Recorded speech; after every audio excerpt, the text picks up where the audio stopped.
आदरणीय कोंडप्पा कोरे जिल्हाध्यक्ष होते, सुधाकरराव गुंडपुरी 2 वेळेस जिल्हाध्यक्ष राहिले, खंडेराव चौरे जिल्हाध्यक्ष राहिले, मी 2 वेळेस जिल्हाध्यक्ष राहिले. म्हणजे असं चित्र दुसऱ्या कुठल्याही राजकीय पक्षात दिसणार नाहीये.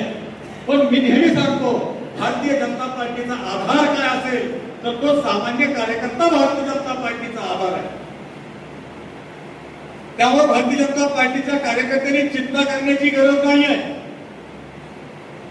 का तर या पक्षाचा मूळ आधार कोण असेल तर तो या भारतीय जनता पार्टीचा कार्यकर्ता आधार आहे. तुम्ही निश्चित काळजी करू नका, निश्चित राहा. आणि मी आधीही सांगितलं होतं आणि आताही सांगतो, हा पक्ष कोणा एका कुटुंबाच्या मालकीचा नाहीये. हा पक्ष प्रायव्हेट लिमिटेड नाहीये.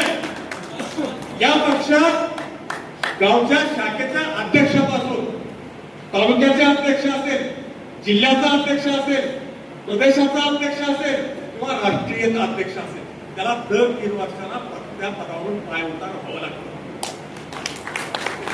अशी रचना का तर याचा उद्देशच आहे, हा पक्ष कुठल्या एका व्यक्तिगत केंद्रित राहता कामा नये.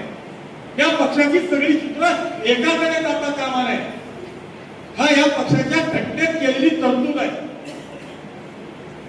त्यामुळं जास्त काळ कोणी जर या पद्धतीने वागलं तर त्याचा हा काय चालणार नाही. या पक्षाचा हा इतिहास आहे.